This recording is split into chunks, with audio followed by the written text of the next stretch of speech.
Hey, Sean. Hello, how How have are you? you been? Been good. How have you Great. Oh, I'm running to the airport right after this. been? Like Oh, can you see my little binder clip? I can see it with the googly eyes. Yeah, I'm gonna put this in front of me, but yeah, so it just feels like a lot of travel lately, which is exciting. And this trip I get to take with my son, and he hasn't traveled since before COVID, so he's super jazzed. But I'm feeling like really anxious today for some reason, and I think it's because of the travel, even though it's not Uh, that unusual. right. Yeah, you're just probably worried a little bit about I mean, it's just anxiety. It's like what crazy things can happen while you travel. I mean, I'm in Seattle this week and was I in was wondering. yeah, I was in Disney a couple weeks ago, so it was like home for 2 days and been gone for a month. And we brought our service animal with us, and day one, no, day two, we got in Sunday night and Monday had to take him into the ER because, yeah, has like some liver issues or something. So spent like all day in the ER with him. Luckily, he's okay. He's got some medicine and stuff and resting, but it's like, damn, it's just crazy stuff, you just can't. That's life, though. You just can't plan for it. Yeah. How old's your son now? Isn't he like He is going to be 13 in 3 months. I was gonna say 12. So Yeah. So technically that's correct. yeah, so somewhere you told me and it stuck in my subconscious. So that's good. My Yeah. memory hasn't failed me yet, I guess. Wow. How are you guys? I think last time we talked, you guys had just gotten into your new place. Is that possible? Um, no, we've been in our place for 2 years, pretty Okay. much like 4th of July 2020. Okay. So So you must have been like doing a renovation or something. I oh remember. yeah. Yeah, we were doing the full renovation for like 2 years during COVID, which I don't recommend. It's supply chain prices, workers, COVID masks. Yeah, it's Layered onto all the together time of COVID plus yeah, the stresses of a renovation. yeah. And then running a couple startups on the side. This is like a third startup, and yeah, basically got to May this year, and I was like, I'm done. Like I'm just done with everything. We're going to Yeah. Disney. That's it. I was gonna say more. Like, how are you serious done, or was it just a No, unfortunately not. We've still got like, the master bath and exterior paint, but like a lot of the big stuff is done. So that's cool.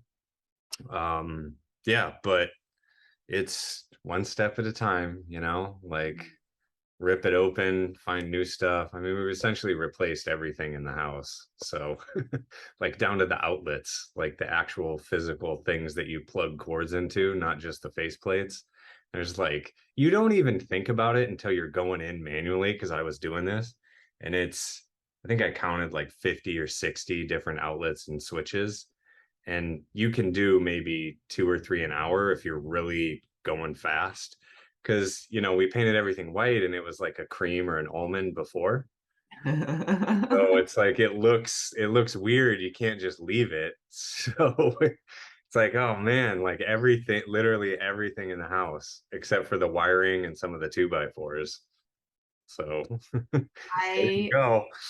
I don't have a television, so when I travel, I love turning on the TV and watching HD TV. Oh yeah. And I was at a little league tournament last weekend, and there was a show on. I'm not going to remember the name, but it was basically where people had tried their own renovations, screwed it up, and then they bring in the show host, who's a Yep. contractor who helps, like, I'll fix it for you, and that would totally be me. It's best. I mean, it's good. I'm a renter.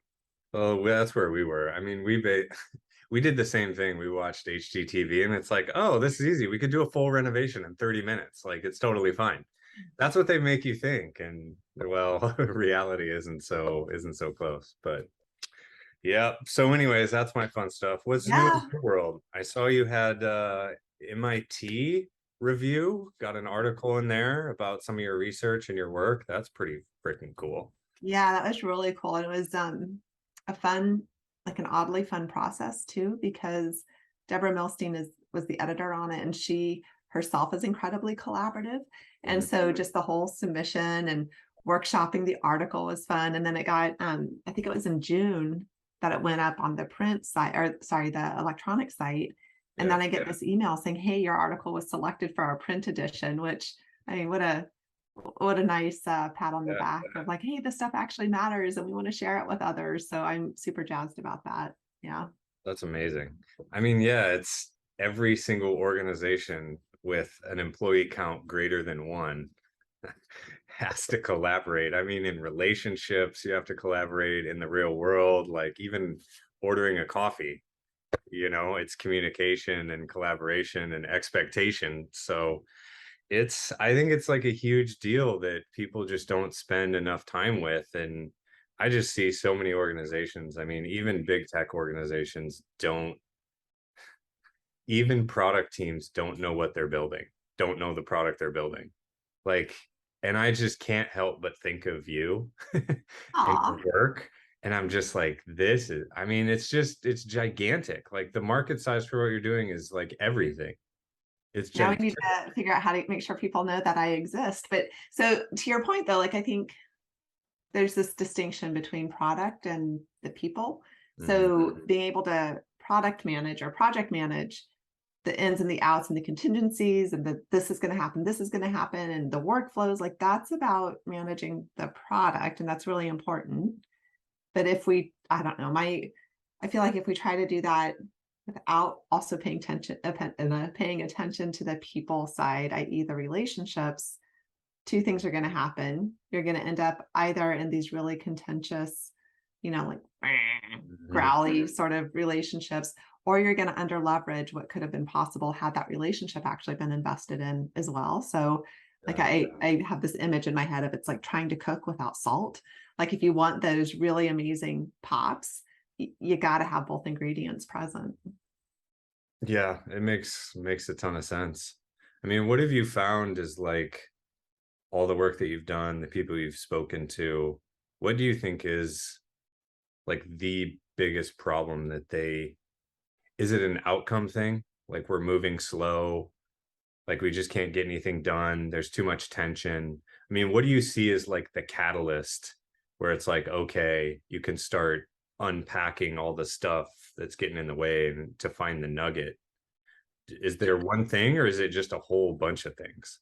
Yeah. And so what's coming up for me as you're asking that is I think it depends on if we're talking about an established team or a new team. So on a new team, I think one of the problems is racing right into the work and Yeah. skipping over some of that relationship development stuff. And it doesn't mean like, hey, we got to spend 6 months getting to know each other. But even, at the top of the meeting, like here, you and I haven't talked forever, right? Like it's been a while.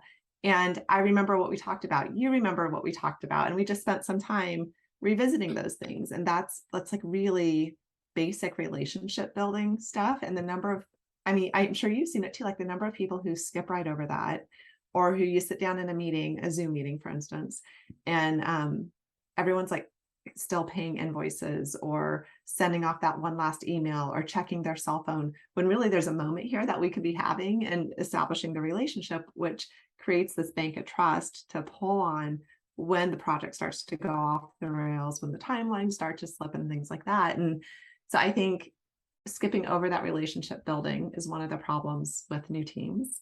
And then with established teams, I think one of the problems is getting into what Leanne Davey talks about as conflict debt, where, kind of like a credit card, like if you don't pay off the debt, it just builds up and you're going to end up really paying for it in the future.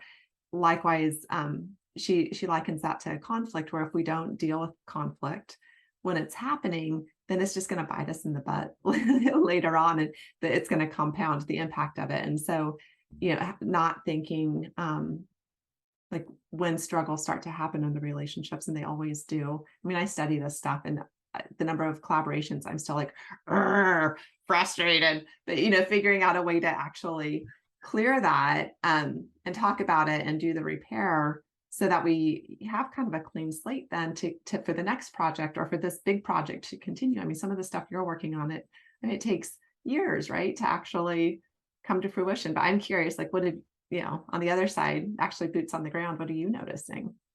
Yeah, I mean, specific for me, I don't know, there's like the enterprise market, there's like the S&P market or SMB, you've got like the Fortune 10 market, you've got like startups. And so for me specifically, I've mostly been in, I'll just call it high growth startups. And that can range from like a couple people to 20, 50, even to like a couple thousand, right? If you're a big public company. But it's the same sort of thing, which is speed is everything in the face of quality, relationships, doesn't matter. Like you see this in the market with the pump and dump hiring, like, oh, the market's hot, we're going to hire 1,000 people. And then, oh, like the market tanked in 2 months. All right, we're going to fire 2,000 people, which I hate. Like it tells me like you don't have control of your business and it's just bad management. But to your point, there's almost no time spent or thought spent in any of the organizations I've been in on relationship. I mean, there'll be some stuff sometimes at the bigger companies where it's like, all right, we'll schedule 30 minutes and then it's like a team workshop and we'll play a game over Zoom. And it's like, man, this is just like another meeting and it just feels like a waste of time when you've got engineers on a phone call all day and they're not even writing code, and it just becomes like these never-ending Zoom meetings. So it's like finding a way to do this is very important.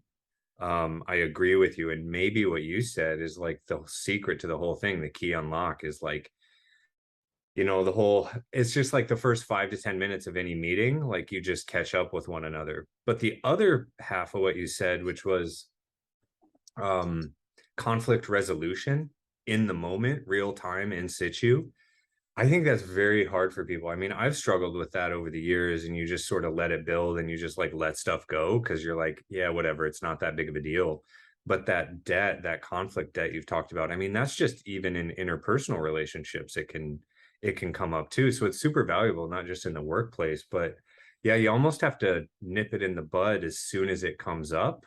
Otherwise, it's really bad. Like you got to schedule that next call, you got to send the message and like, hey, we need to talk about this thing.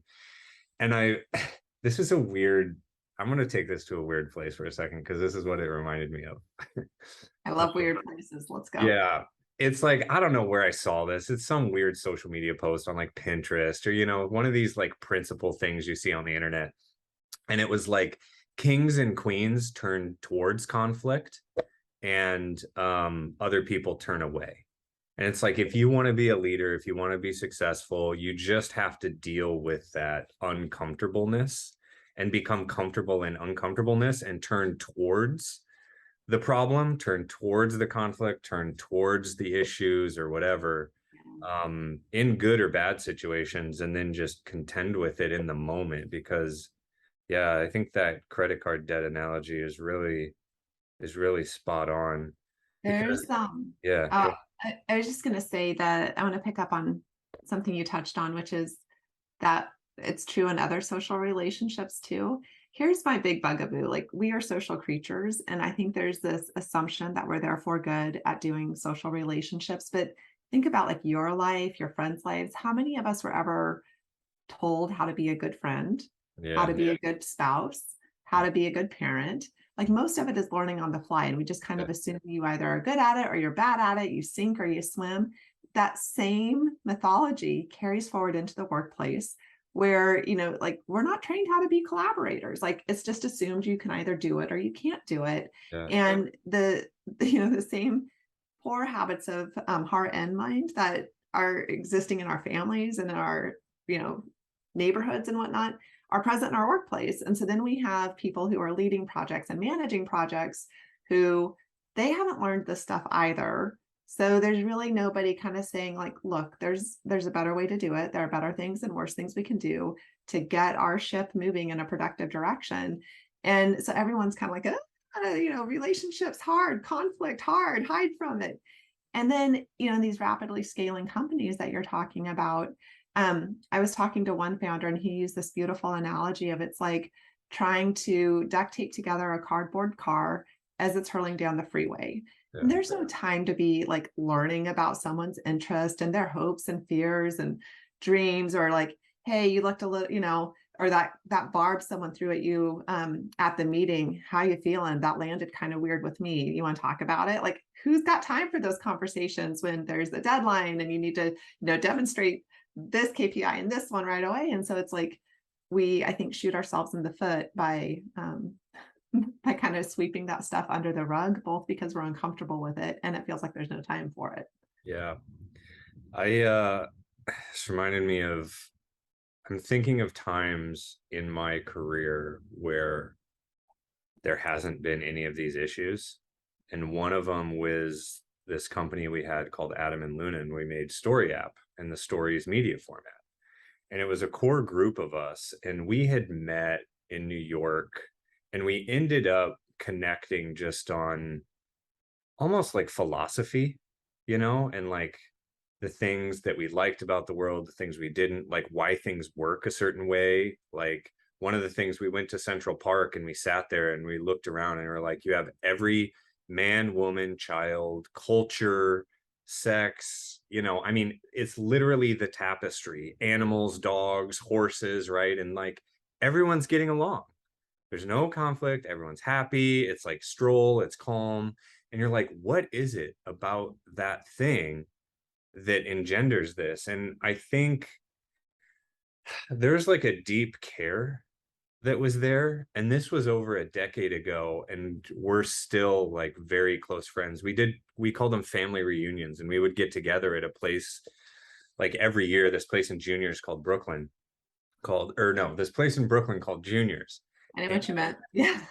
And we still have a text thread, the group thread, that's been going forever, and we're still very close and support each other. And it's just like, I don't know, it's like this really, like these puzzle pieces, they just sort of fit together, and then it's like, okay, these are my people. And I think in those situations, I almost found there was no conflict, none, in 10 years, which is insane. Were None. there differences of opinion? Yes. Okay. So I think that's an important distinction, or important point too, is like that probably actually is conflict, because you're pulling the rope, but trying to figure out the optimal placement.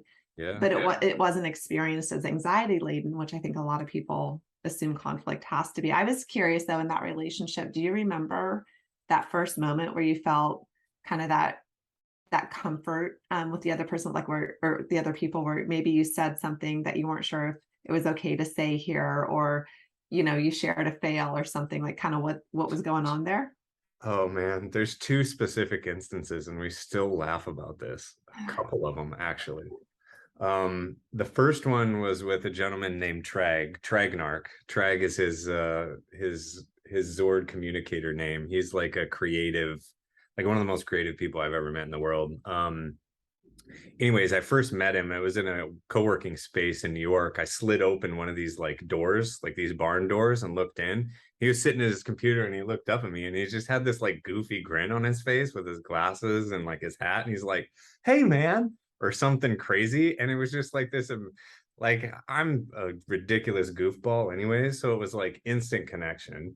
And then we just started going off on these like crazy tangents, like for years, like to the bowels of the internet, right? So it was like in situ connection. The other one, Jared, who's a storyteller, he makes like animated movies. He's a story artist. And the one with him and I is we met at I think it was just like a little happy hour or something at the end of the day in New York. And it was Trag's friend. And I met him, and I was like, I think for some reason I grabbed him by the shoulders and I was like, "Jared, are you ready to change the world, man?"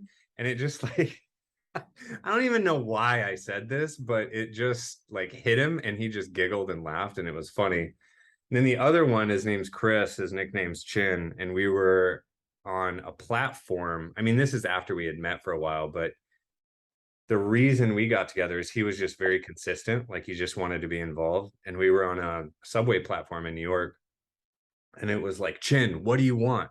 Like, tell us, what is the one thing you want out of life? Like, figure that out, and then you're golden." Then he figured it out years later. But yeah, it's weird that I still remember these. It's almost like these meet cutes, Yeah.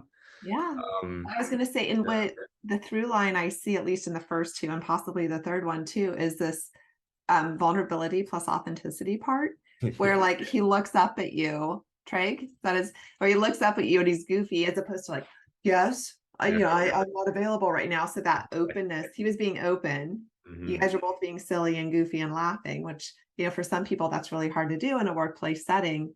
But that realness is part of what we can, because we're humans, like Yeah.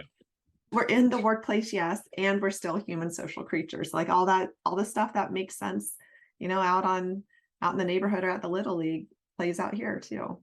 That's interesting. What about you? Do you have stories like this? Ones that were like good or bad? I dedicated the book to three of I called them it was like, you're the collabor greatest.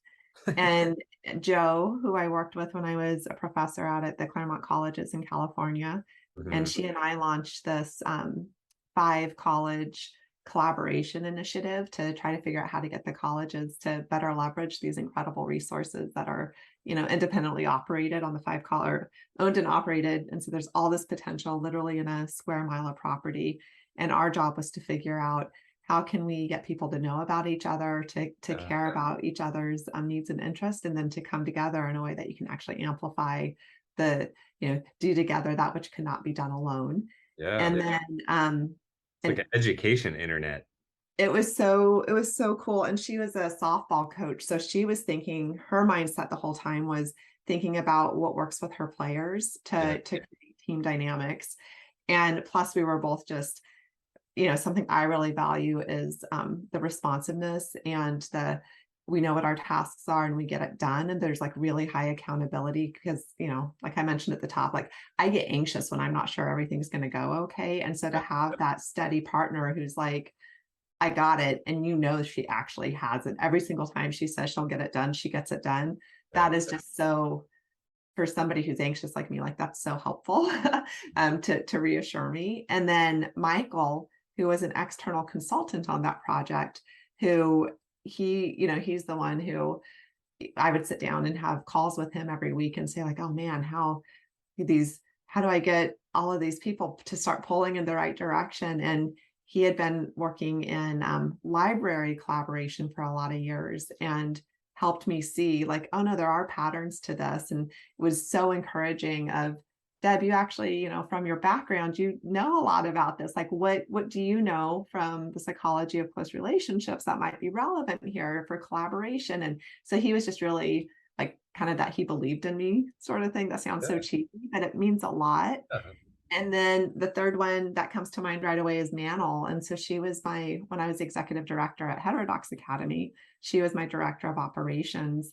Mhm. And the most amazing spirit. Like if there'd be some twisty problem where it's like, we want to get to the top of that mountain peak over there.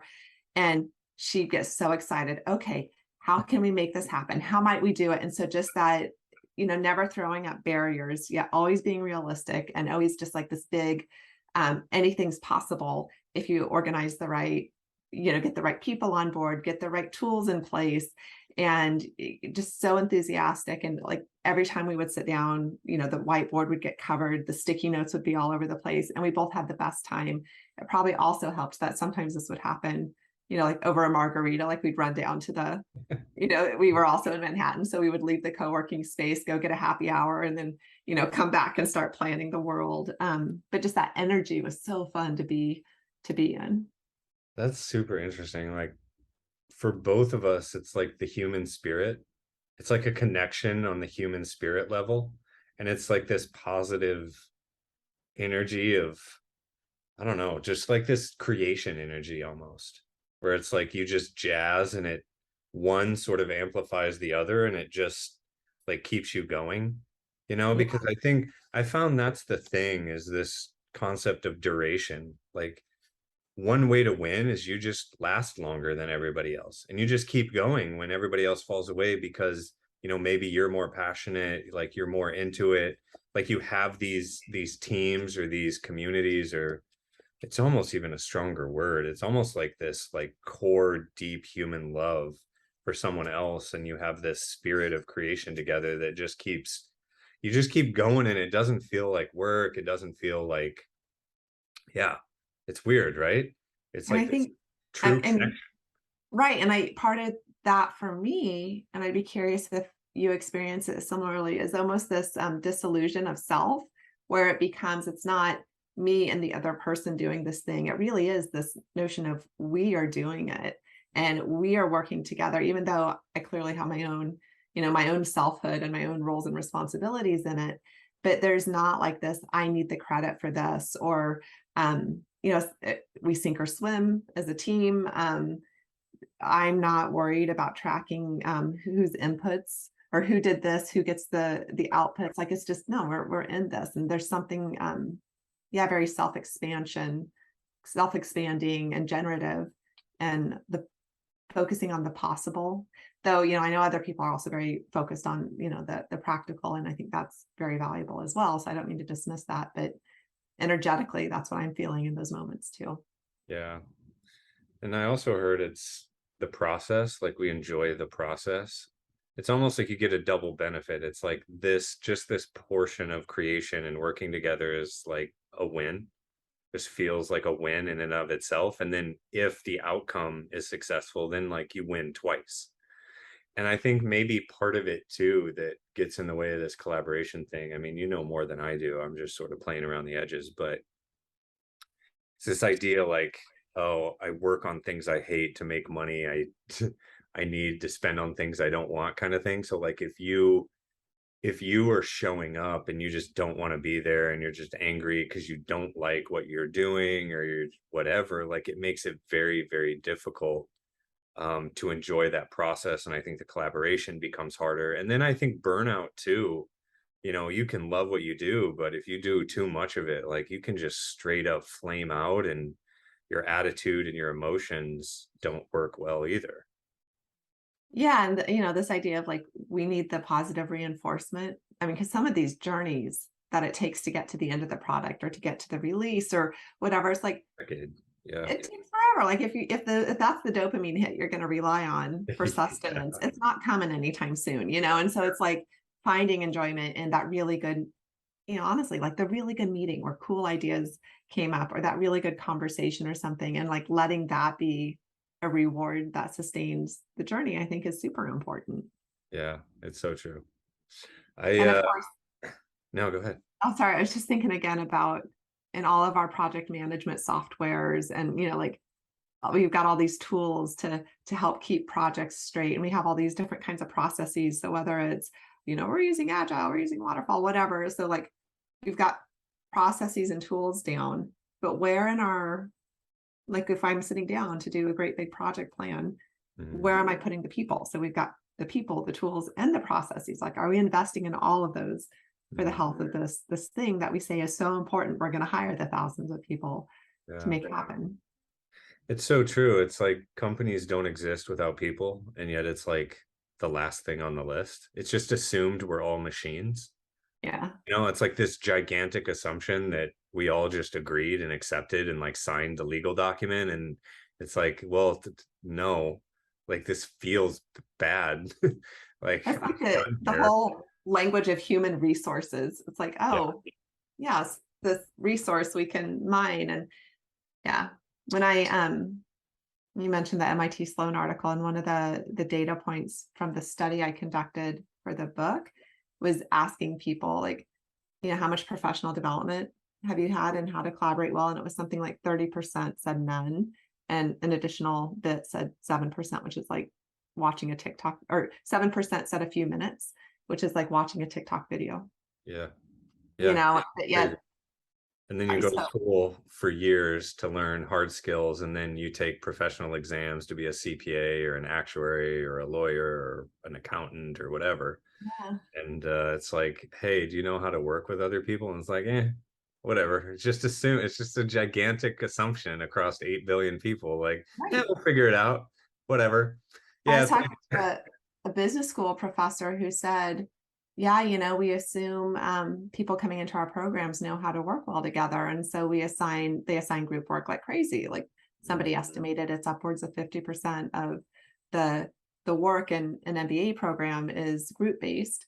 Yet very few of the schools offer any explicit expectation setting around what that should look like. So, a group is assigned a case study and they do the divide and conquer strategy, which is exactly what you don't want to happen, where it's like, oh, you go do this part, you go do this part. And then they get together the night before and try to cobble together something that looks like a coherent presentation, which doesn't meet the needs of the audience, i.e. the client, nor does it meet, it's not satisfying. You don't get that, that relational pop we were just talking about. So it's like how we're structuring, and this happened, when my kiddo was in third grade, he came home like so pissed off about group work. He's like, this sucks, because one girl took charge and was going off, like she was going to do the like my way or the highway BS. These other kids started to form their own group, but then one kid decided he wasn't going to do anything. So they had free rider stuff in third grade. So like starting really young, it's like we just say, oh, group work good. And don't actually, and they didn't get any training in third grade. And then it follows us through all the way to MBAs, I guess. Yeah, it's so crazy. Yeah, I mean, that is the exact experience I had as well.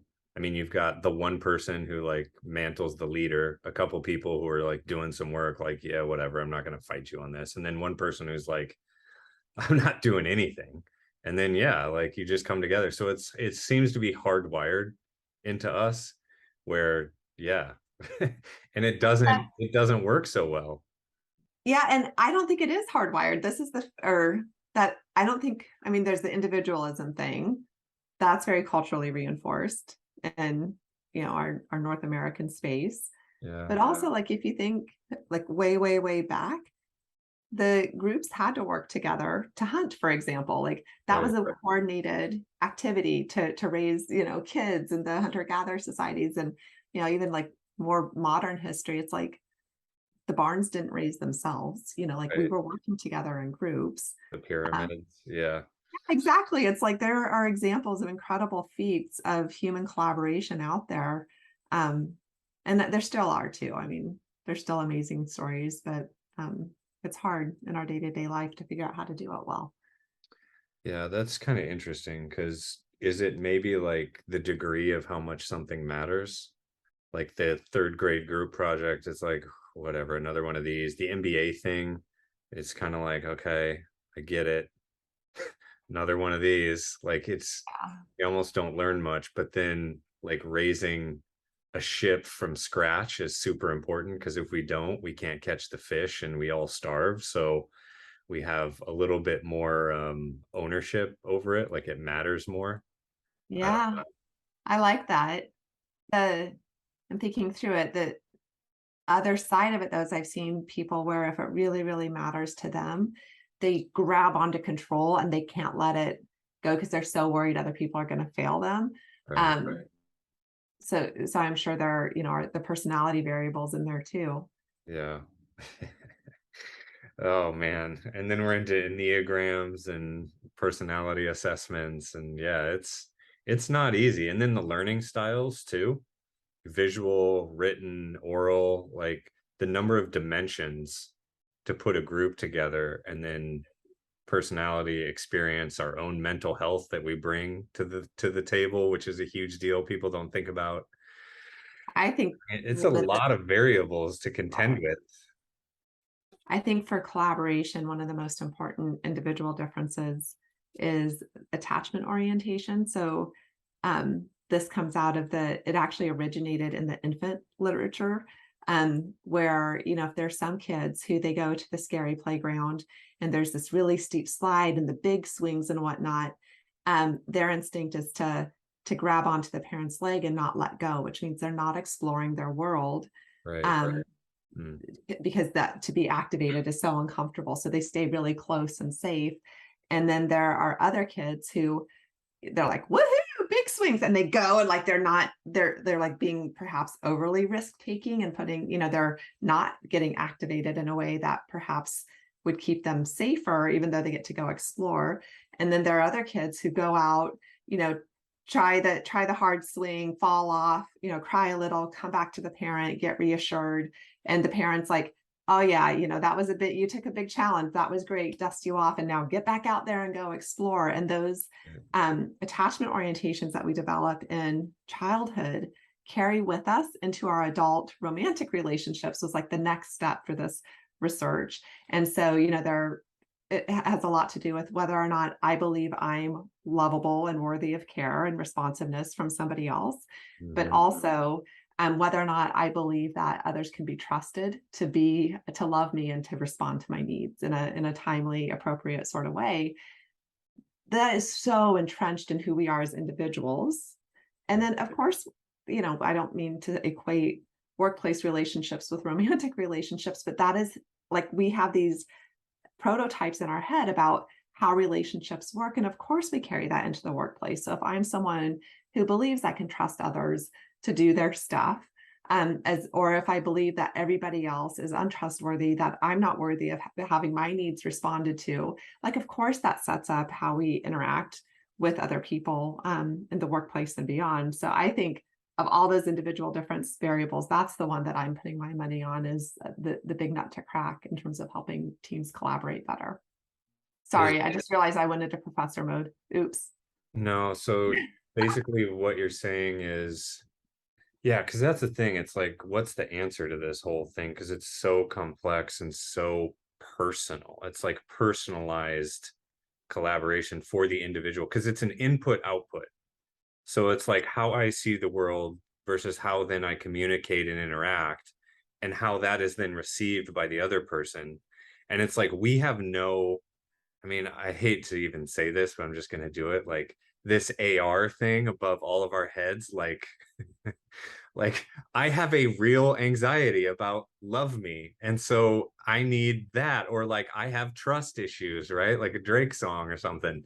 And it's like, okay, I see where your anxieties are. I'm gonna like overstep in this area to make sure you feel comfortable. And like, and then everything's fine. Like we're all gonna, it's all good. Like everything's good. Like everything's okay. The world's gonna be fine. We're gonna wake up. It's gonna keep spinning. But yeah, it's like it seems so complex and such a big nut to crack, especially in a big organization that I feel like people just they give up and they throw their hands up. It's like, I mean, I'm even looking at this and I'm a relatively intelligent dude and I'm just like, I don't even know where to start. Yeah. Like Yeah. what? I mean, does your book go into this? Like how, like what, where do we start? Where, Yeah. what's step one here? Yeah. Can I say also, adding to the complexities you just mentioned, are these issues of individuals collaborate with individuals, but Yeah, then departments are collaborating with other departments and yeah, divisions with divisions and companies with companies. So, like, what makes sense on one level doesn't necessarily scale up to these other entities. And then it's like, but still, even if you're talking about an institution with an institution, there's still likely some people involved who are trying to collaborate with each other. And so like it's messy. But to your question of where do you start? I in the book I put out, and you were actually one of the first people who I got to workshop this with the Mashek matrix yeah, idea. yeah. I think it's And the base of it is that there are these two dimensions we need to be worrying about first. One is interdependence, or how we create situations where my outcomes depend on your actions and vice versa, and whether or not that's appropriate. That's one dimension. The second dimension, which I think is the place to start, is mhm. on relationship quality. And so in the book, I go through, here are 9 things we know are empirically supported strategies for increasing relationship quality. And some of them are incredibly simple, like what we were talking about, the whole, spend a couple minutes at the top of the meeting getting to know each other. Mhm. And it has to do with self disclosure, that we like people who we actually know. And so one of the obligations I think we all have is to actually talk about ourselves. And one challenge there is you have people who only like to talk about themselves and don't like to hear anything about other people. That's not what I mean, but I mean, like, take the risk of sharing something real. If someone says, "How are you?" and you can answer that in less than 30 seconds, I think you should try harder, quite frankly. Right. It's like, give people a little bit more to work with to get to know you. Um, and there are other things in there, like, make your expectations clear. So, people are not mind readers. And I had this pop up in a collaboration with a client just this week where I had said, okay, I'll send you the calendar invite for a 1 hour meeting. And she said, no, I want 90 minutes. And I was like, no, these meetings are 1 hour. Had I ever expressed to her that my meetings will be 1 hour to give me time to do the work? I hadn't. And she called me on it. And I was so grateful. I'm like, yeah, oops, you're right. You weren't inside my head when I was Right. giving you that quote, knowing that I was trying to figure out how I'm going to fit it all in. And so there's all this other stuff that is in my mind that I wasn't expressing. but it really comes down to making our expectations visible. But honestly, that takes a good deal of self-reflection, because if I don't, it never occurred to me that I had an expectation of a 1 hour meeting until I bumped up against somebody else's, expectations there. So those are just like two of the nine. But those are the things that I think are totally easy, sometimes easy to bring into these workplace relationships that help the collaborations go better. Yeah. Yeah, it's interesting. It's we used to call it a safe place for real talk. And yeah, if you have 30 seconds, you're like, how are you doing? It's like, man, I feel like garbage today because I didn't get any sleep, or like my son, daughter, partner, dog, whatever is having a health issue. And so I'm like, I'm not 100 right now. So sorry if I'm kind of a dick. Yeah. Like, I think it gets you into that expectation thing and like the human connection piece. I think you're 100% right. I mean, it feels right. Then the other piece you said, um, around the expectation. Yeah, I mean, I struggle with that. It's like, wait, you don't know? You didn't have all the years experience that I have, and like this isn't obvious to you? Well, and Like, the one, you just gave where, your service dog had to go into the ER and is having a liver issue, like to yeah, drop that as a piece of context that, theoretically say that had just happened. And I saw you looking at your phone during our meeting. If I know that your dog had just gone to the vet, when I see you looking at your phone, I'm much more likely to make a positive attribution for that poor meeting behavior. Like, we should not be on our phones when we're also in a meeting. Seems right, obvious, yet so many people do it. I can say, oh gosh, I'm wondering if Sean's getting good news or bad news about the dog right now. If right. I don't have that, instead I get to be like, oh, Sean's being an ass. Yeah, He's not taking our meeting seriously. He doesn't actually care about this project we're working on. So that storytelling that we can go into can be softened. Well, first of all, we have to slow that down too, and like acknowledge we don't actually know everything that's going on. But if you've given me some more fodder to work with, it softens my lens so I can read you in a more generous way that doesn't hurt the relationship piece too. right. Yeah, man, a couple things hit me when you were saying that. And I lost them both. I know what it was. So, it's kind of like at the beginning of the meeting, you'd be like, "Hey, I have a hard stop at the top of the hour or in 30 minutes." I mean, it's just a simple thing. You set an expectation at the start of the meeting. So, I feel like what's an easy way to get people into this? It's just like thinking about the stuff we're already doing that's so rote, and then just taking it one tiny little bit step further. And it's like, okay, what's the other expectation that I have? Well, on this project, the expectation is a week, and I know it's like something that should take a month, and we only have a week, and it's going to have to mean like work over the weekend, and you just have to acknowledge it. And it's like, damn, okay, well, is this something you want to sign up for? Like, we just have to talk about it. um so I think as soon as you understand something that's like, oh, this might be a weird thing, I think you almost have to call it out, which is like what you said earlier about this. um Maybe not the expectation setting, but like just calling out the uncomfortable a little bit. You just sort of do it, and you sort of see it coming. I don't know if everybody can do that, Yeah. but you kind of do. I mean, we all have these like human antenna readers that say, oh, that might not feel good for me. It probably is not going to feel good for him or her or they or whatever. And yeah, And right in there, there's so much great stuff in what you just said, where it's the taking the risk of saying what you're actually feeling. Like, this isn't feeling awesome for me. I'm not excited to give up my week, yet I see why I'm going to have to, given the project. How are you feeling about it? Like, and then doing that with intent, like being intentional, like what are the expectations going in here? And and then also caring enough about the other person's experience of it to actually ask about it, even if you can't necessarily do anything differently.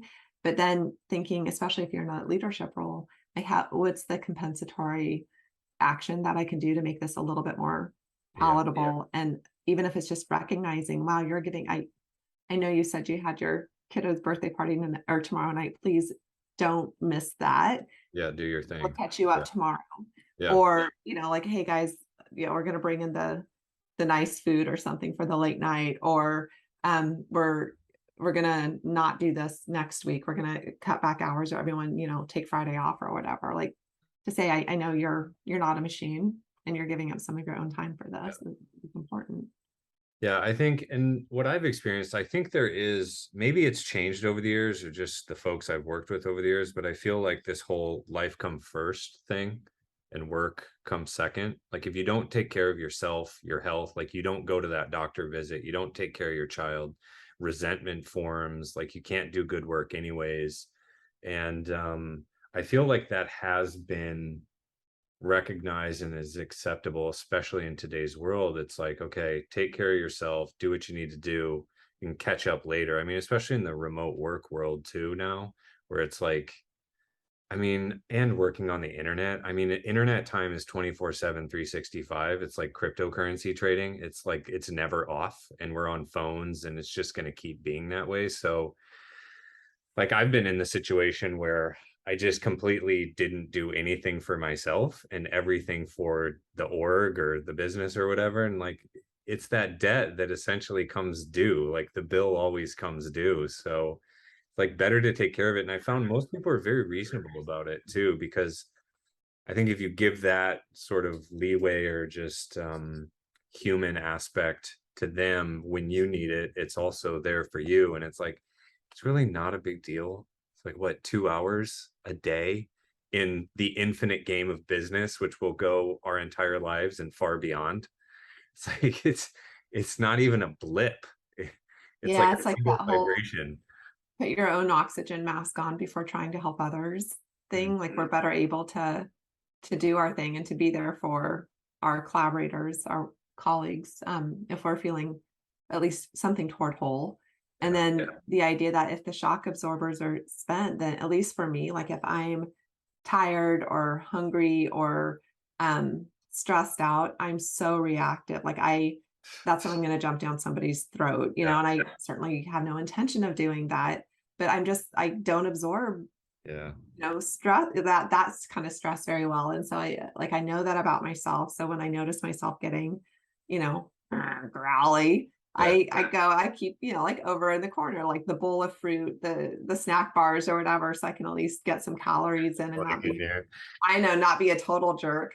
Um, but it's hard because again, it takes self-awareness and it takes deciding that those signals, whether it's that our body is sending us our stress levels, that those are valuable enough to pay attention to, that, we're valuable enough to invest in for ourselves, for others.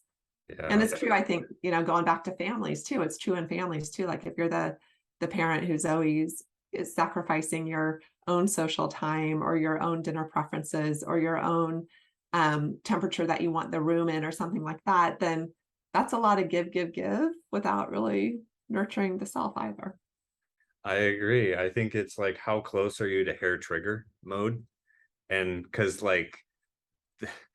everyone's been there, and when that trigger goes off, it's not good for you or anybody else. So you just got to find a way to pull yourself back from that hair trigger. And like I mean, it's like burnout. You know it. You know it when you feel it. Like it's there.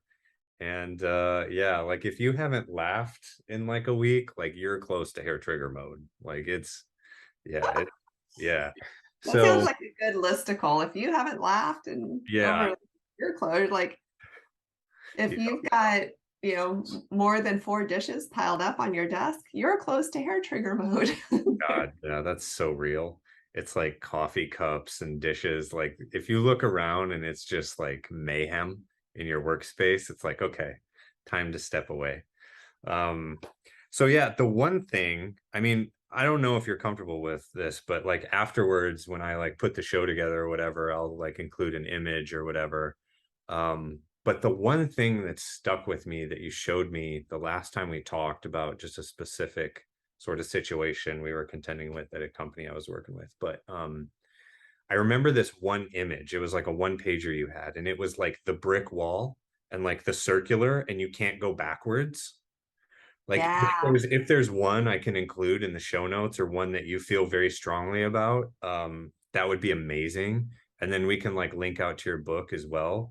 Because for me, that was like such an epiphany. I don't know if you can talk about it very quickly, but like it was a one-way door. And once you go through that door, you can't just turn around and walk back through it the other way. You have to come all the way around again. And so, and that's like this collaboration piece. And like, if you mess it up in that moment, like you are on this long loop, which like slows down speed. It impacts your ability to execute the business and in the market. And like, that's like such a critical thing. And I feel like this is the problem with like human capital and the soft and the touchy feely stuff is like, the only way to make people understand it is like you got to hit them through the eyeballs with like, this is impacting your ability to execute a project, and this is costing you millions of dollars, because the minute this happens, you're done. Like you're done. And the best people are lapping you in these moments, and they're lapping you because they figured it out, and meanwhile you're just like stuck in quicksand and Yeah. you can't get out of the loop. So No, anyway, this is where, so, collaboration is absolutely a competitive advantage because it means that when your team's working together well, everything from your timelines to your bottom lines are going in a favorable direction. Plus, like you're not going to have all of the rehiring costs because when people are in shitty collaborations, they're super stressed out and they're carrying it home. So my data showed that people who have these high quality collaborative relationships, their mental health is better, their job satisfaction is better, which means they're not a flight risk, and they want to collaborate more. They want to do more of this stuff than the people who are in the crappy collaborative yeah, relationship. So yeah. super important. But the matrix you're talking about, so we started to talk about it, but I wasn't sure if I should go into the whole system. Happy to send you, because that's what the book is all about. But I can send you that image from the book. It's not there's no brick wall, but I left a thick black line. Okay. I'll describe it so people, should I describe it as though they're actually looking at it right now? Yeah, I think so. Yeah, yeah. Because here's why. Because I think accessibility is very important to me, which is why I do image, video, audio, text. So Excellent. there's some people who can see, some people who can hear, some people who can't. We all learn differently. So yeah, for those who aren't able to see the image, please describe it as if they Awesome. could. Yeah, yeah, I love that. So imagine on the horizontal axis, we have interdependence, which is the extent to which our outcomes are mutually dependent on each other's behaviors. So whether I like it or not, my wagon is hitched to your horse and vice versa. yeah. So, if you screw up, I get consequences, that sort of thing. So Yep. that's interdependence. And then on the vertical axis, we have relationship quality.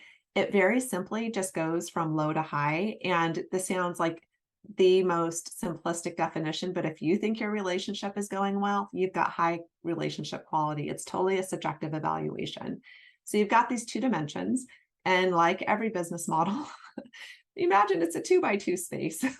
So if you imagine the top right hand quadrant where you have really high interdependence and really high relationship quality, this is where magic happens. This is where you get, the glitter encrusted unicorns flying through the sky, where you're going to work with somebody who you trust, who they know their stuff, that when they touch something, they do good things with it. They follow through on what they say they're going to do. The quality of the work is great. So you have this high quality, high interdependence magic.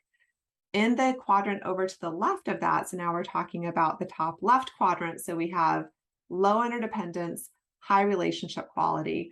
These collaborative relationships are, I call them high potential, where you've got the right ingredients to add that amplifier of interdependence. But right now it's just kind of fun. We like hanging out together. We have fun when we're together, but the work isn't necessarily as complex or as interrelated as it could be. And the group is probably ready for it. In the bottom left corner now, so I'm working around, in the bottom left corner now, you've got low interdependence, low relationship quality. So this might be like the person who you see once a week for that one meeting project. You don't know them, you don't care about them, they don't know you. It's like whether they go and put that in Times New Roman font or Calibri font, it doesn't really matter to you. It doesn't have any bearing on the stuff that you're doing. So that's just kind of like, meh, like who cares? It's not really much of a relationship at all, actually. But the really interesting one to my mind is in the bottom right corner. So you have really high interdependence and the relationship quality is in the gutter. So Yeah. here is somebody like, I don't like you. I don't trust you. I think you're a bossy boss, like you're a jerk. And everything you do hits me. So like if you don't do your stuff, I'm the one taking the heat for it.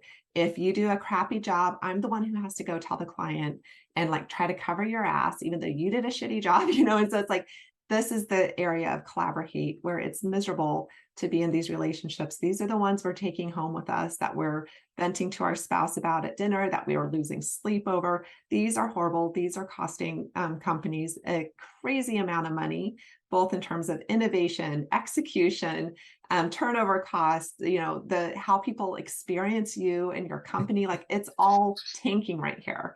Okay, Well, we've all been there. We all have that experience, it's all like of us, hits us right between the eyes when you describe that one, I think. Yeah. right? Yeah. Yeah, and so your question about so where's the brick wall? Here's the thing: if you're in that bottom right quadrant of collaborate, getting up to collaborate in that top right quadrant, it's not a matter of just like, oh, we got to improve our relationship quality. Let's go do some trust falls. It'd be really helpful here. Let's go have a team happy hour. That's going to be great. Yeah. Yeah. There's a brick wall there. Like you can't go straight from collaborate to collaborate. Instead, what you need to do is decrease interdependence. So you have to let go of some of those shared outcomes, which is hard in a lot of hyper structured business spaces where all the workflows, all the project flows are already predetermined. So you have to figure out how can we release some of those interdependencies. Then you can work on the relationship quality and improve that. Then you can increase the interdependence again. So you have to go through the model from the bottom right corner, circle around clockwise to get back to that top right quadrant. Mhm. And it's kind of, yeah, I know I've been talking relationship or romantic relationship parallels all hour. So I'll add another one here. It's kind of like if you're in a marriage that's on the cusp of divorce, Mhm. and it's a space of collaborate, like we're really freaking miserable. Yeah. If you go to a therapist and the therapist is like, oh, you know what you should do is like you should go have a romantic dinner out, that's going to fix it. Bullshit. That's not, no therapist would tell you that. That's not what you need. This is where if the couple has the resources to do it, typically there's a separation, like they physically move out, or like one person moves to the basement and the other person stays up on the first floor with the kids or something like that, i.e. they're separating a little bit, they're Yeah. reducing the interdependency, then they're working on the relationship quality, the better understanding each other's expectations and assumptions and needs and wants and hopes and fears and all those sorts of things, getting solid there on relationship quality, and then bringing the couple or the family back together again under literally one space. So there's a parallel in terms of how we repair relationships in the non-work world that can be really useful when we think about how we repair and build our collaborations. Yeah. I mean, that's so real too. I mean, that's about as real as it comes. And yeah, I feel like a lot of us have been in those relationship styles. I feel like in a work setting, that same separation thing, I feel like what actually happens is you leave the organization. You leave, they leave, something else happens, conflict and like terminations, whatever, like very bad outcomes and feelings. And it's like sometimes those relationships can never be repaired. Like Right. the trust is so destroyed on so many levels that they can't be, and you just can't do it. So I think probably what there's some degree upon which it can happen still in an organization. Have you delved deeply into this where like on that continuum, let's say, of like how poor that relationship is, like where that line might be where it's like this ain't never going to work, or there's hope? Like, do you have Yeah. any sense of where that is? Yeah. And there's also different ways of dealing with it, so you can adjust it, like move that around by adjusting how frequently people are interacting together, how strong those outcome associations are, like to what extent you have an influence on me, but also the diversity of ways. So maybe your bad behaviors is going to cost me money because we're on some sort of bonus program where team performance equals money or something like that. But so you can adjust both frequency, diversity, and strength. Um, but in terms of like, where's that tipping point? It's going to depend on the individual's tolerance. It's going to depend, I think, also on leadership's ability. Like, there are some bad apples. There are some people who don't get along with anybody. Every single team they're on, they're tanking that team. And the leadership has to make the hard decision of getting them out. Like, it's not in the organization's interest. So you've got fiduciary responsibility, to advance the company's bottom line. And if you're allowing somebody to stay there who cannot play well with others, that's to me, that's unethical. It's like, you've got to figure out a way to get those people transitioned out, and do it in a humane, supportive way. But if it's tanking everybody else, coming in with some interventions, some kumbaya is not going to help. Yeah. Yeah. It's like the cancer. You have to remove the cancer from the organization. I'm sure many of us have come across those folks. And I've also seen that especially difficult is when those people are incredibly high performers and producing like significant results that impact the business in a positive way. Then what do you do? I mean, The a lot golden of child. I saw a lot of this written about in startup land, like maybe 5-10 years ago. And I think the outcome of all of it is you just have to let them go, because it's the amount of negative that's created as a result of that far outweighs, and the ripple effect far outweighs the single person's results. And then the other piece of this, as I've talked to some other folks, is like the superhero syndrome, where like some people feel like they need to be the superhero, fly in, like be the magic fixer, fix everything, and then fly out.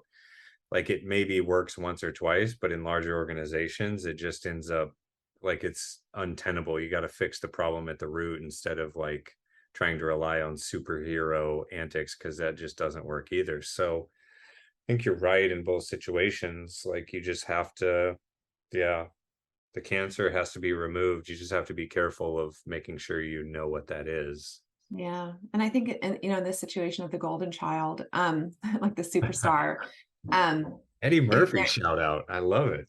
if they're open to intensive coaching, like they see that they're a problem and want to do something about it, I think that's a door to try, but it's not necessarily a guarantee.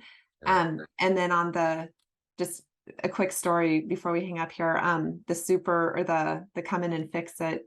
One of the people I interviewed for this book works at one of the big huge tech firms, and has the story of a collaborator who they'd been working together for something like 16 months, and they were getting ready to go do some rollout. And then all of a sudden, this collaborator comes in with a PowerPoint deck of the 14 unmitigated risks that she had not taken care of.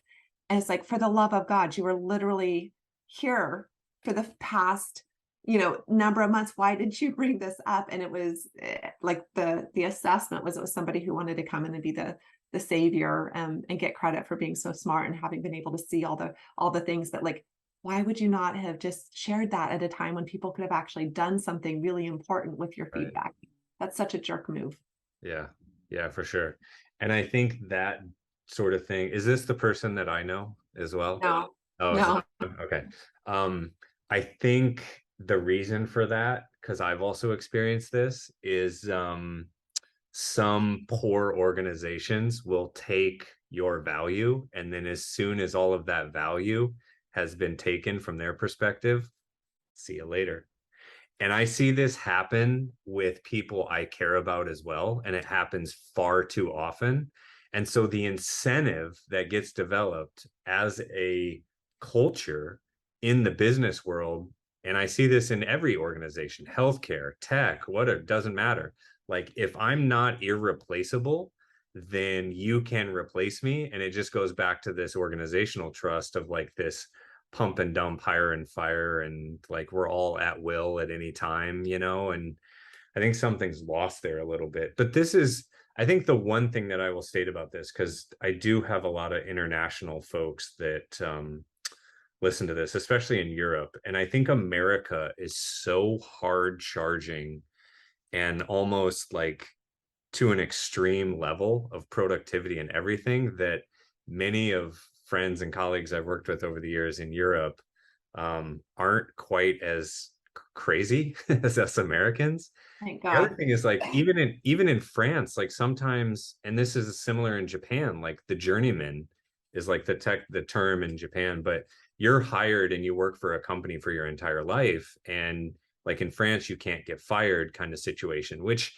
creates other sort of incentive problems, of course, and like performance problems. But I feel like there's got to be some kind of happy medium because in the United States, the incentive now is everyone's going to move to 1099 and freelance because what's the point of putting all my time, effort, and energy into your company and then you just leave me up shit's creek one day Yeah.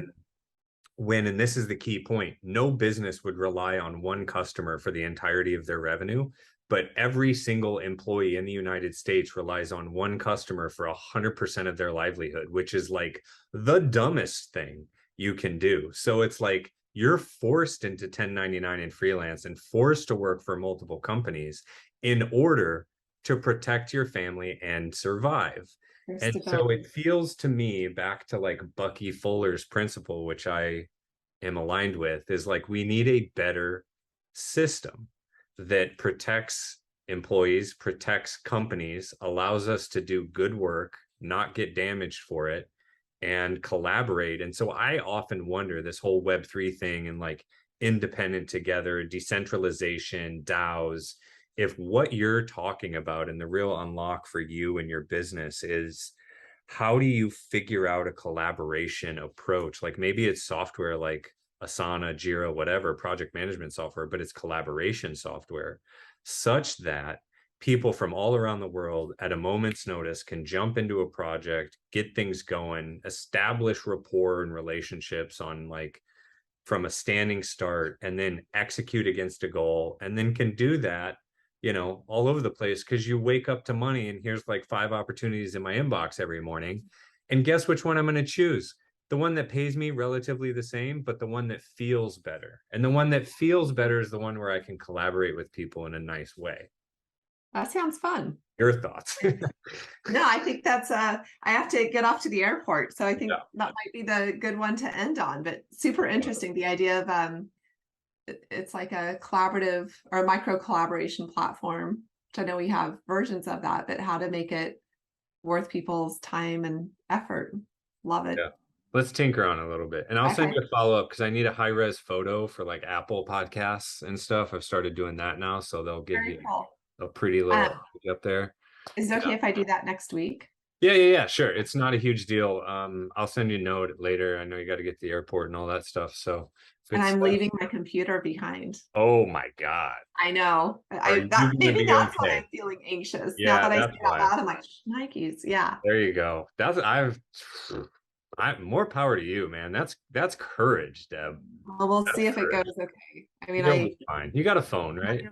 I got my phone, I've got my away message, and I've got a book, so I think I'll be okay. Right. Well, if you need anything, give me a shout and I can try to computer it for you if you like in an emergency. That's very kind. Thank you. This was so fun to get to see you and to have this conversation. I found it really useful. Yeah, this is great. Let's do it again like next year or something and let's see where we are and tinker on some software in the meantime. I love it. Yeah, we'll build something out. I'll talk to you soon. All right. Bye, Deb. Thank you. Have a good one.